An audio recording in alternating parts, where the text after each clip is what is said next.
Cashflow Diary Podcast, episode 122.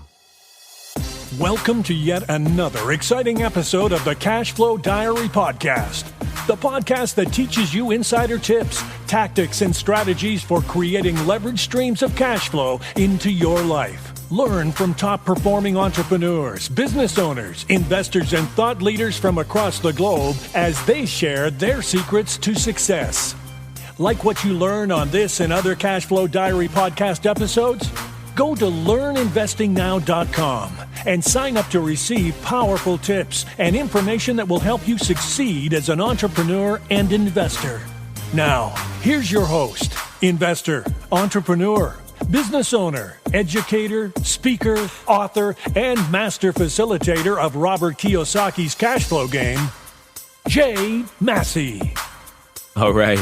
It was pretty good this past weekend. Some of you were able to join us and see the broadcast that we did of the Cashflow game. Hopefully you had some fun. For those of you that were there, I know for a fact that some of you were as far away as Spain, which is awesome. Shout out goes to Billy. And definitely those of you that were in the US playing along with us, making the game happen. And most importantly, increasing your own financial knowledge and helping your friends too. So that's pretty cool. For those of you joining the first time, my name is Jay. I'm glad that you are here. And you know what? It's that time. It's December. It's that most wonderful time of the year, right? Not really. You're like, Jay, please don't sing anymore. I understand. Here's my point. The interesting thing is that somehow now we might actually believe that it's okay to go, oh, well, I'll start that next year. Wrong. You still have 30 days left. Let's keep the momentum going. Whatever it is that you've started, finish. Whatever you think you want to start now. Don't wait. You're like, it's going to be easier or better after the holidays. No, it's not. You make the action happen now. Oftentimes, right now could be one of the best times for you to begin to go out there and make all those things happen simply because you're going to be around so many people. And guess what? Typically, to make the things that we want to have happen, we need other people. What better time than now, since you're already there in the room with them, for you guys to talk about it? Additionally, something I just want to think about, I want you guys to know rather, is that we had a giveaway this past week or so. And if you went over to the website at cashflowdiary.com, you know exactly what I'm talking about. You're probably hoping that right now I'm about to say your name. We are giving away 5 copies of the brand new Cashflow board game by the Rich Dad Company. And the winners will be announced this Tuesday at 4 p.m. on Q&A with Jay. So if you entered, you probably want to make sure that you are watching, and we'll let you know who won. Something that I did want to say to you today, though. It's a simple quote. It says, some men have thousands of reasons why they cannot do what they want to do. All they need is one reason why they can. That comes to us from Willis Rodney Whitney. Willis Rodney Whitney. He was around in 1868. And the interesting thing is, as you just gotta love saying his name, Willis Rodney Whitney, is that I love what he is talking about here. When I read that quote, it brings up only one really large subject, and that subject is failing or failure events, whatever it is that you want to call them. Here's my point. I must say some things as I talk to you today. There are 3 things that many of us could benefit from. And if you are beginning to think about the new year, that's fine. I want you to think about this month. You already know that. But also, as you go into the new year, I want you to learn a new skill set. I really do. And that skill set is absolutely imperative. If you want to finally have the breakthroughs and the success that's required and all those things happen to you that you know are out there for you, I'm going to say very, very strongly that if you adhere to what I'm about to share with you, you'll have a greater shot at actually making it happen. So, here's the first thing I want you to glean from everything that we're talking about today. First, fail forward. Fail forward. What does that mean? That means things like start before you think you're ready and fail forward. It means to me that you would learn from what went wrong. And when I say the word wrong, unfortunately, we have too many negative neuroassociations to that word, and many of you are thinking many different things. All I mean is something that did not go the way originally intended. I mean, it's a simple detour to some degree, but it didn't go the way you wrote down, the way you thought it would, the way you had planned, the way you had hoped. At the end of the day, I want you to fail forward. What do you mean by that, Jay? Well, I want you to think about something. When you execute a strategy, when you execute anything, review that process. What didn't go as you intended? And is there something, what's there in that experience that you could use the next time you attempt that something to improve upon the experience you just had? For example, as I just said, we had the Cashflow game and it was great. It was awesome. It is laying the groundwork for something that's very, very large that we are attempting to do and wanting to make sure that everybody has a shot to participate in one of the largest board game participations that have ever occurred. Well, guess what? Everything did not go well. Registrations, especially for those that were online, did not go well, but it went. The game happened anyway. There were times where it was a little herky-jerky just in sense of understanding how to make sure everybody was on time. And more importantly, everyone that had all of the details of what was necessary to set up their own board game. These are all things that we learned. And now because we've learned them, we're going to fail forward so that the next time the experience improves. Oftentimes I find that on the subject of failure, we don't want to think about it. We don't want to confront it. We don't want to deal with it. We want to believe that everything was fine. And if no one brings it up to us, then everything must have been okay. Seek with the intent of correcting. Seek with the intent of correcting. Here's what I mean. Seek with the intent to have things go more closely toward the way originally intended. Or in this case, it would be the new way that you now originally intend. Go seek out those areas where you might not have gotten it correct. Whatever that is, you say, hey, I wrote 20 offers this week, Jay, but it didn't go well. Okay, cool. I understand that it didn't go as you intended. Where do you think you can improve? What happened? What was the conversation like? Well, I didn't have a conversation. Well, that could be the very point where you went awry. Oftentimes, I find that we don't want to talk to the seller first. We just want to show up with a perfect offer. I can't think of a time where anything I've ever offered was perfect, so perfect from the beginning and didn't require any revision. And this is now why you have heard me say, and I say again, that an offer is just an invitation for a conversation. So, what next? Fail fast. Let me give you an example of something. Pretend you are trying to do, cooking, or, you want to learn archery, or you want to learn to box, or you want to learn to drive, or, you want to learn to, skydive, or you want to learn to do anything you currently do not know how to do. Pretend for a second it's going to take 100 repeated attempts at that something in order for you to even become remotely competent at it. 100. That means you first try, you got all this excitement, right? You go up, you're like, yeah, let's go. You're excited. You're like, ooh, I'm going to finally learn to cook. I'm going to make something great. You go, yes, I'm going to learn to sing. I'm going to learn to play the guitar. I'm going to learn to play the drums. I'm going to learn to do something. I'm going to finally learn photography. Awesome. You go, you get all the equipment or whatever it is you feel that you need, and you take your first photograph and you go, that's not what I saw. But it's going to take 100. Now, I'm assuming it's only going to take 100. It may take more. But here's the real question. Would you rather have those 100 attempts where you know it's not going to go well? If I could guarantee you that on try number 101, it would be 100% everything that you would like. You would be the expert in the way that you'd like and envision.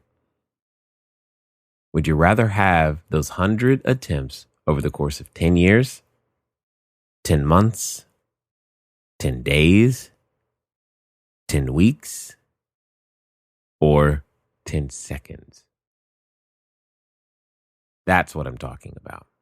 Failing fast. Oftentimes we fail, but then we wait. So much time passes by before, we just like, I just want to fail as slowly as possible. I don't want to rip the Band-Aid off. We must all go through the 4 levels of learning until you reach level 3.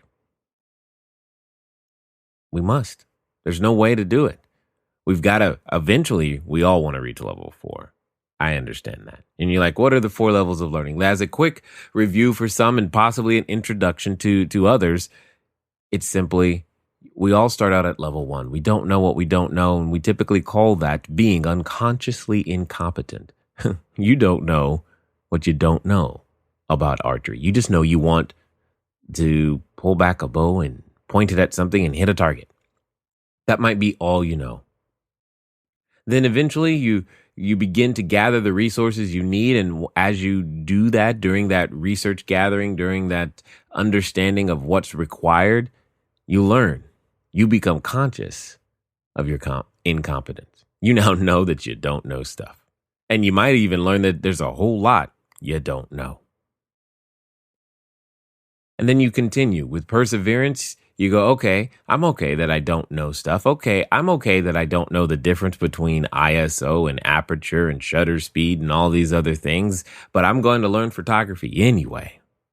Great. And eventually, you start to get it.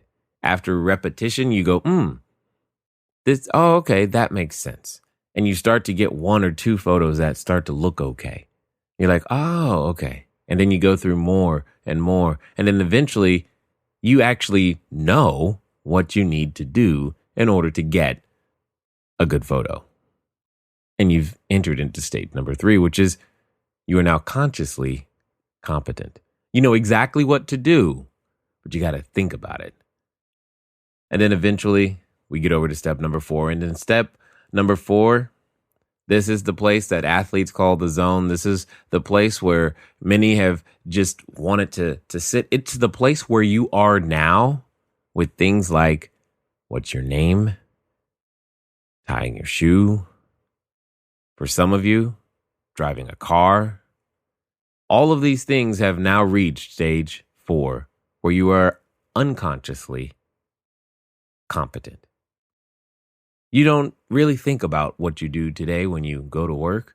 During the first 3 or 6 months, you probably were pushing a big old boulder uphill trying to figure it all out. But today, you just go to work and do what you do. The first time you wrote an offer on a piece of real estate, it was probably an event, and you told everybody about it. Today, it's just part of what you do. You don't really think about it. You just go, yeah, I wrote offers. No big deal. And you are now unconsciously competent. Here's the thing. If I told you it was going to take 101 tries to get to that stage, I think most of us would go and try to get that done in 10 seconds or less, 10 days or less, 10 weeks, 10 whatever, a lot faster than we've done. Interestingly, though, I can't make that promise. I don't know how long or how many attempts it's going to take. But I do know this. It's going to take attempts.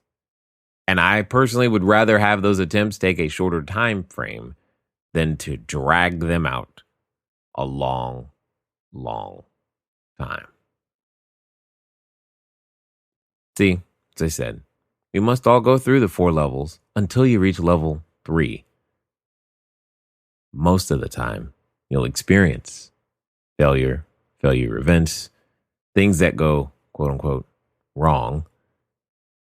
And the skill set you must learn is how to persevere through those things without losing hope. Number 3, you must also learn to fail frequently. So let's get back on that 100 attempts analogy that we were just talking about. What if instead of saying 100, you just tried something you have never done, you have no background in, don't even know if you have a skill set for yet, but you just tried it only one time. One time. You psyched yourself up. You're like, okay, here we go. One time, done. What is the likelihood that you're going to actually experience success on that first time? I'm not saying that it's not possible, but if it is your first time and you do experience success, there's probably a pattern to that. Things like, asking for input and advice and getting some wisdom from those who have been there ahead of you to be able to understand, hey, what can I do to be more successful sooner than you were is typically the question. And then you actually implement, follow, and do those things.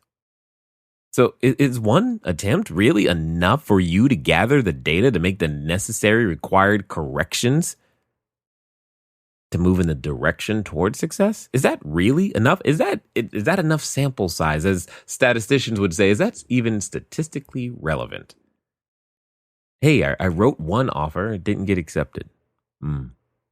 Okay. Does that mean real estate doesn't work? I had a business idea, Jay, and I tried to talk to one person to raise some capital, and I guess this idea is no good. Well, I have one investor that I want to work with, but they want to do something completely different than what I feel confident at. So should I change everything around just to do what they want to do? It's one attempt. It doesn't mean your idea isn't valid. It doesn't mean that that's what you should do. It just means it's one attempt so far. Could you imagine what would the world look like if Thomas Edison, only attempted once? Would we have light? I don't know. It's an interesting question. No one can really answer it. You could say, yes, we would, or no, we wouldn't, and someone else would have discovered it. Okay, that's possibly true. But even if that's the case, would it have taken more than one attempt? I'm guessing the answer is yes. What about Michael Jordan? The basketball player. What if he had only attempted to make one basketball team? What if he said, you know what, I'll play in junior high or high school, but I don't want to attempt again to play in college? What if when he was in high school and when he got cut from the team, what if he didn't say, what if he said, you know what, okay, I guess it's not for me? I mean, what if when he missed his first free throw or 3-point shot or dunk or any of those things, he's like, I guess I can't do this. I tried that once. It didn't work. Would we even know his name today? Here's another thought on this one. What if when you were little, you may not be able to remember this far back, but that's okay. Just think about this for a second. What if when you were little, and as you were learning to explore and walk around, what if as you were trying to walk, you fell? Would you sit on the floor and say, you know what, I guess this walking thing isn't for me. I can't do it. You don't understand. This diaper is just in the way. And you know what? This table, it shouldn't be here. And you know what? All of these other people who were walking, they got lucky. That's what happened. They got lucky. Would that make any sense? Here's the thing. You and I have only learned through failure. It's the only time we've ever really learned. We can model success. We can imitate what people have done correctly. You can mimic those things that look appropriate and sound like they go in the correct direction. But you and I have only really learned through failure and failing in various different ways. Now, I have said all of these things to say this. I believe one of the greatest handicaps that we are currently experiencing is and occurs daily with our schooling system, because it simply has taught most of us, myself included, that we need to attempt to get things right the first time without help. And now, when you choose to become an entrepreneur, you find yourself handicapped, unable to cope with becoming more than what you currently are, because in order to do that, you must, I must, we must experience the process known as failure. So, what should you take from all this? I have failed more than you. Now, you go learn to fail. Until next time.